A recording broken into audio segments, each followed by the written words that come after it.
ഒരാളെ ചിരിപ്പിക്കുക എന്നത് അത്ര എളുപ്പമുള്ള പണിയല്ല. എന്നാൽ ഒരാളെ കരയിപ്പിക്കണമെന്ന് വിചാരിച്ചാലോ? ചിരിപ്പിക്കാൻ കഴിവുള്ള ഒരു നടന് ഒരാളെ കരയിപ്പിക്കുക എന്നത് വളരെ നിഷ്പ്രയാസം സാധിക്കുന്ന ഒന്നാണ്.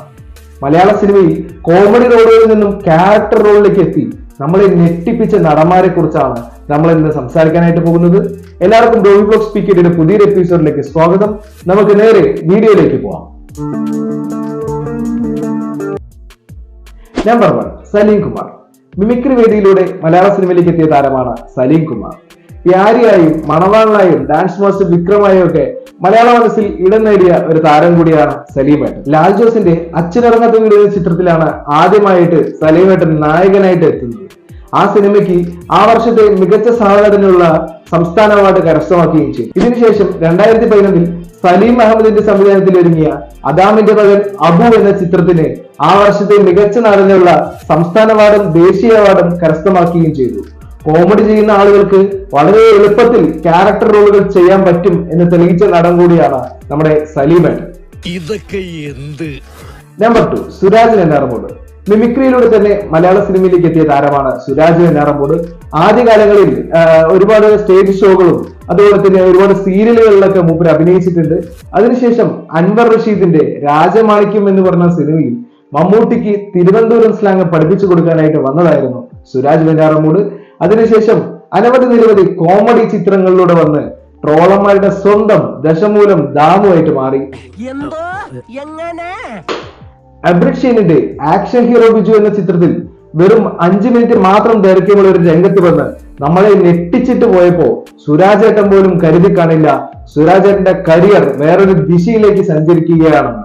പക്ഷെ പറ്റിക്കാൻ വേണ്ടിയിട്ടാണെങ്കിലും ആരോട് ഇങ്ങനെയൊന്നും പറയുന്നു. ഡ്രൈവിംഗ് ലൈസൻസിലൂടെയും ജനഗണമനയിലൂടെയും ആൻഡ്രോയിഡ് കുഞ്ഞപ്പിലൂടെയും പേരറിയാത്തവരും നമ്മളെ ഞെട്ടിച്ചുകൊണ്ടേയിരുന്നു. ഇപ്പോഴും സുരാജേട്ടൻ ക്യാരക്ടർ റോളിൽ തിളങ്ങി നിൽക്കുന്നു. നമ്പർ 3, കലാഭവൻ ഷാജോൺ. മിമിക്രിയിലൂടെ തന്നെ എത്തിയ മറ്റൊരു താരമാണ് കലാഭവൻ ഷാജോൺ. ദിലീപേട്ടന്റെ പണ്ടത്തെ ഒരുപാട് സിനിമകളിൽ ചെറിയ ചില റോളുകളിൽ നമുക്ക് ഷാജോൺ ചേട്ടനെ കാണാം. അധികമുക്കാൽ സിനിമകളിലും കോൺസ്റ്റബിൾ ആയിട്ടായിരുന്നു ഷാജോൺ ചേട്ടൻ അഭിനയിച്ചിരുന്നത്. പൊതുവെ ഒരുപാട് കോമഡി പരിപാടികളും കോമഡി സ്കിറ്റും ഒക്കെ ആസ്വദിക്കുന്ന ഒരാളായിരുന്നു നമ്മുടെ ജിത്തു ജോസഫ്. അദ്ദേഹം മൈ ബോസ് എന്ന ചിത്രത്തിലേക്ക് ഷാജോണിനെ ക്ഷണിക്കുന്നത് അങ്ങനെ ആയിരുന്നു. മൈ ബോസിന് ശേഷം ദൃശ്യം എന്ന ചിത്രത്തിൽ നെഗറ്റീവ് പശ്ചാത്തലമുള്ള ഒരു കോൺസ്റ്റബിൾ ആയിട്ടായിരുന്നു ഷാജോൺ ചേട്ടൻ വന്നിരുന്നത്. ഒരുപാട് സിനിമകളിൽ കോമഡി കോൺസ്റ്റബിൾ ആയിട്ടൊക്കെ അഭിനയിച്ച ഒരാൾ നെഗറ്റീവ് കഥാപാത്രം ചെയ്താൽ എങ്ങനെ ഉണ്ടാവും എന്ന ജിത്തു ജോസഫിന്റെ ഒരു തോന്നലാണ് ഷാജോണിനെ ഈ സിനിമയിലേക്ക് എത്തിച്ചത്.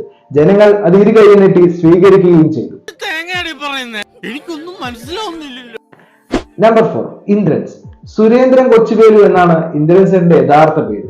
സിനിമയിൽ വസ്ത്രാലങ്കാര രംഗത്തായിരുന്നു ജോലി ചെയ്തിരുന്നതെങ്കിലും ചെറിയ ചില വേഷങ്ങളിൽ സിനിമയിൽ അങ്ങനെ പ്രത്യക്ഷപ്പെട്ടു തുടങ്ങി. CID മൂസിയും ഉണ്ണികൃഷ്ണൻ BA എന്ന ചിത്രവും ശ്രദ്ധിക്കപ്പെട്ടതോടുകൂടി ആളൊരുക്കം എന്ന ചിത്രത്തിൽ ഇന്ദ്രൻസ് ഏട്ടൻ അഭിനയിക്കാൻ ഒരുങ്ങി. അങ്ങനെ ആ വർഷത്തെ മികച്ച നടനുള്ള സംസ്ഥാന അവാർഡ് കരസ്ഥമാക്കുകയും ചെയ്തു. ഹോമിലൂടെയും 5ാം മാതിരിയിലൂടെയൊക്കെ ഇന്ദ്രൻസ് ഏട്ടൻ ക്യാരക്ടർ റോളിൽ നമ്മളെ ഞെട്ടിച്ചുകൊണ്ടേയിരുന്നു. ഇദ്ദേഹത്തിന് എല്ലാ റോളും വഴങ്ങുമെന്ന് തെളിയിച്ച ഒരു നടൻ കൂടിയാണ് നമ്മുടെ സ്വന്തം ഇന്ദ്രൻസ് ഏട്ടൻ. കയ്യിലൊരു ചാനൽ ഉണ്ടെന്ന് എഴുതി ഇവിടെ എന്ത് വിളിച്ചു പറയാന്നാണോ വിചാരിച്ചത്? ഇനി വാ തുറന്നാലുണ്ടല്ലോ.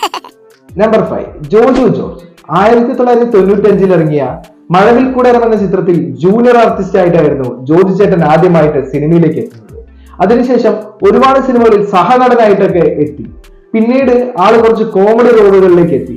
പുള്ളിപ്പിളികൾ ആട്ടിൻകുട്ടികളിലും അതുപോലെ തന്നെ നേരത്തിലും കസിൻസിലും ഒക്കെ കോമഡി റോളുകൾ കൈകാര്യം ചെയ്തു. അദ്ദേഹം നായകനായി ആദ്യമായി എത്തുന്നത് ജോസഫ് എന്ന ചിത്രത്തിലാണ്. ഈ ചിത്രത്തിന് ആ വർഷത്തെ മികച്ച അവാർഡുകൾ കരസ്ഥമാക്കുകയും ചെയ്തു. ഇപ്പോഴും മികച്ച പ്രകടനത്തിലൂടെ നമ്മളെ ജോജു എന്ന നടൻ ഞെട്ടിച്ചുകൊണ്ടിരിക്കുകയാണ്. നമ്പർ 6, ജഗദീഷ്. 1984 മലയാള സിനിമയുടെ നാഴികക്കല്ല് എന്ന് വിശേഷിപ്പിക്കാവുന്ന മൈ ഡിയർ കുട്ടിച്ചാത്തൻ എന്ന ചിത്രത്തിൽ അഭിനയിച്ചുകൊണ്ടാണ് ജഗദീഷ് ചേട്ടന്റെ കരിയർ ആരംഭിക്കുന്നത്. അതിനു മുമ്പ് അദ്ദേഹം ഒരു കോളേജ് പ്രൊഫസറൊക്കെ ആയിരുന്നു. പിന്നീട് ഒരുപാട് സിനിമകളിൽ നായകനായും സഹനടനുമായിട്ടൊക്കെ ജഗദീഷ് ചേട്ടൻ അഭിനയിച്ചു. അതേമുക്കാൽ സിനിമകളും കോമഡി പശ്ചാത്തലമുള്ള സിനിമകളായിരുന്നു. പിന്നീട് കുറച്ചു കാലം ഏഷ്യനെറ്റിലെ കോമഡി സ്റ്റാർസ് എന്ന പരിപാടിയിൽ ജഡ്ജായിട്ട് അദ്ദേഹം വരുന്നു. പിന്നീട് അദ്ദേഹം കുറെ കാലം അഭിനയിക്കാതെ ഇരുന്നു. 2016 ലീല എന്ന ചിത്രത്തിൽ മികച്ച കഥാപാത്രമായി അദ്ദേഹം തിരിച്ചു വന്നു. പിന്നീട് അങ്ങോട്ട് ഫാലിമിയും നേരും ഓസ്റ്ററും റൊഷാക്കും മുകുന്ദനുണ്ണി അസോസിയേറ്റ്സും ഒക്കെ ഇറങ്ങി. ഓരോ സിനിമയിലും ജഗദീഷ് ചേട്ടൻ നമ്മളെ ഞെട്ടിച്ചുകൊണ്ടേയിരുന്നു. ഇദ്ദേഹത്തെയാണോ നമ്മൾ ഇത്രയും കാലം മിസ് ചെയ്തത് എന്ന് ചിന്തിച്ച നിമിഷങ്ങളായിരുന്നു പിന്നീട്. Number 7, Jafar Idukki. Jokes India എന്ന് പറയുന്ന മിമിക്രി ട്രൂപ്പിൽ മിമിക്രി അവതരിപ്പിച്ചുകൊണ്ടായിരുന്നു ജാഫർ തന്റെ കരിയർ ആരംഭിച്ചിരുന്നത്. പിന്നീട് കലാഭവനിൽ ചേരുകയും അതിനുശേഷം സൂര്യ ടിവിയിലെ 8 സുന്ദരികളും ഞാനും എന്ന സീരിയലിൽ അഭിനയിക്കുകയും ചെയ്തു.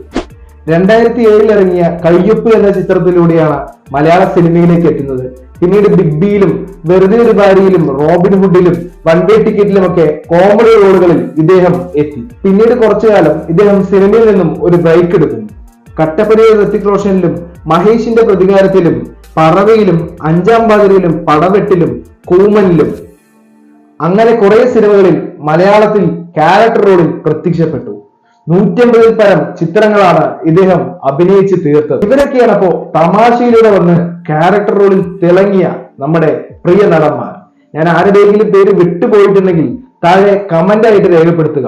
നമ്മുടെ വീഡിയോ കാണുന്നതിൽ ഭൂരിഭാഗം ആളുകളും ചാനൽ സബ്സ്ക്രൈബ് ചെയ്യാതെയാണ് വീഡിയോ കാണുന്നത്.